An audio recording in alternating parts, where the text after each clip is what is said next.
ওকে, so এই পর্বে আমরা এই পার্টে যেটা দেখবো সেটা হচ্ছে ক্যাপশন, অর্থাৎ হচ্ছে এখানে টেক্সট নিয়ে আসা। ঠিক আছে, সো টেক্সট নিয়ে আসার জন্য আমরা যেখানে স্লাইডার গুলো অ্যাড করছি, যে এখানে ক্যারোসেল আইটেম, আইটেমের মধ্যে আপনাকে এই কাজটা করতে হবে। ওকে, আইটেমের মধ্যে আমরা কি করব, আইটেমের মধ্যে আমরা একটা ক্লাস অ্যাড করব। জাস্ট এখানে একটা ক্লাস অ্যাড করব, নাম হচ্ছে ক্যারোসেল ক্যাপশন। ওকে, সো আমরা লিখি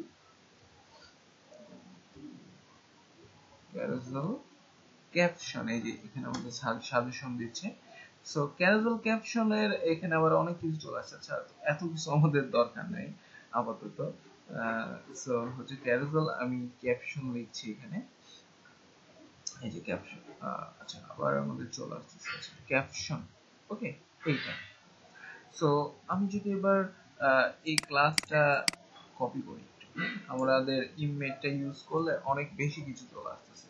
সো আমি নরমাল চাচ্ছি, অত কিছু দরকার নেই, এরকম। সো আমি একটা ডিভ নিলাম ক্যাজুয়াল ক্যাপশন নামে। এবার এর মধ্যে সাপোজ মনে করেন h2 নিলেন আপনি, h2 এর মধ্যে আপনি সাপোজ লিখতেছেন সং। ওকে, আমি সাপোজ সং লিখলাম। আচ্ছা, এটা কোন স্লাইডারে, নিচের স্লাইডারে, তাই না? সো আমি তিনটাতেই একই জিনিস অ্যাড করে দিচ্ছি, তিনটাতেই। সাপোজ এই জায়গায় মনে করেন আপনি লিখলেন হচ্ছে বাংলাদেশ, আরেকটা আমি নিলাম, এই জায়গায় আমি সাপোজ লিখছি হচ্ছে ইন্ডিয়া। আচ্ছা, এবার যদি আমি রিলোড দিই, আচ্ছা এখানে যে বলেছে, এই যে আমরা একটু নিচে আসি, যে দেখেন ইন্ডিয়া, আমরা যদি যাই নেক্সট স্লাইডে, যে বাংলাদেশ, আমরা যদি নেক্সট স্লাইডে যাই সং। এখন এখানে আমাদের আরো বেশ কিছু জিনিসপত্র আমরা নিয়ে আসতে পারি, যেরকম হচ্ছে পি ট্যাগের মধ্যে আমরা হচ্ছে যে বিভিন্ন লোরেম ইপসম নিতে পারি, তাই না? নিতে পারি। সো নেন, সমস্যা নেই। তারপরে হচ্ছে এটা।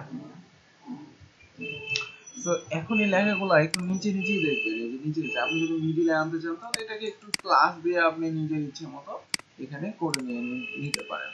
ঠিক আছে, আমাদের এটা হচ্ছে ক্যাপশন। ওকে, আলাদা আলাদা সব শো করতেছে। তো এখানে মিডিলে জাস্ট নিয়ে চলে আসবেন এটাকে আলাদা ক্লাসে, তাহলেই হবে।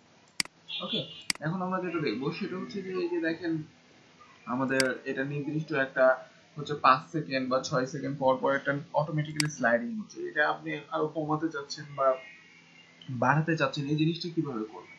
সো এটা করার জন্য আমরা যেটা করব, এটা আমাদের যে কোয়েরি দিয়ে করতে হবে। সো এটার জন্য আমরা সাপোজ সব নিচে আসছি, নিচে আসে এখানে একটা স্ক্রিপ্ট ট্যাগ ইউজ করব।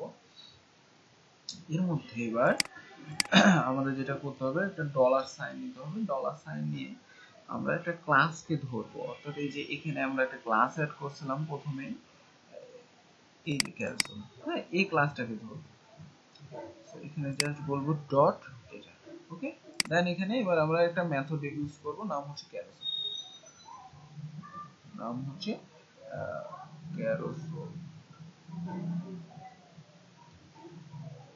এটা।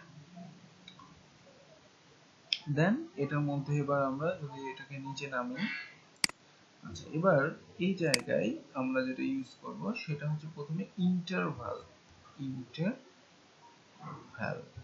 ওকে, সো এখানে এবার যদি আমি মনে করেন দিয়ে দিই হচ্ছে 1000 মানে হচ্ছে 1 সেকেন্ড, 2000 মানে 2 সেকেন্ড। ওকে, এটা ইন্টারভাল হবে এবার 1 সেকেন্ড পর পর। তো এবার আমরা দেখি যেটা কাজ করতেছে কি না। ওকে, একটা রিলোড দেন, আমরা দেখি এই যে 1 সেকেন্ড পর পর কিন্তু এখন যাওয়া শুরু করতেছে। দেখেন আমাদের কিন্তু এটা অনেক স্লো ছিল, 5 সেকেন্ড পর পর আসছিল, এখন কিন্তু এটা 1 সেকেন্ড পর পর স্লাইডিং হচ্ছে, দেখছেন? অনেক তাড়াতাড়ি হচ্ছে। আপনি চাইলে 2 সেকেন্ড 3 সেকেন্ড এবার ইচ্ছা মতো এখানে কিন্তু দিয়ে দিতে পারবেন। তারপরে আপনি এখানে আরো যে জিনিসগুলো ইউজ করতে পারেন সেটা হচ্ছে যেরকম র‍্যাপ। র‍্যাপ আমরা যদি এখানে বলে দিই হচ্ছে ট্রু,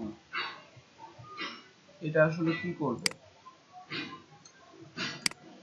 রিলোড দেন, একটা দুইটা তিনটা বারবার কিন্তু এটা দেখেন চলে আসতেছে, তাই না? সো র্যাপের আমাদের এখন ইফেক্ট ফেলে নেই, যদি আমি এখানে ফলস দিই তাহলে ইফেক্টটা ফেলবে। সো এবার আমরা রিলোড দিই, 1 2 3, দেখেন এই তিনটা ইমেজ আসার পর কিন্তু থেমে গেছে। র্যাপ ফলস দেওয়ার কারণ হচ্ছে আমরা যখন আমাদের নির্দিষ্ট একটা ইমেজ চলে যাবে, অর্থাৎ হচ্ছে যে তিনটা ইমেজই আমাদের যখন যাবে তখন থেমে যাবে লাস্ট ইমেজ পরে, হ্যাঁ। আর যদি আপনি এটাকে ট্রু দেন তাহলে কন্টিনিউয়াসলি আবার ওয়ানে চলে আসবে, তিনটা ইমেজের পর আবার 1 2 3 এভাবে চলতে থাকবে, ঠিক আছে? সো এটা এই কাজটা করে, ওকে। সো আমরা এভাবে এগুলাকে কন্ট্রোল করতে পারবো, ওকে।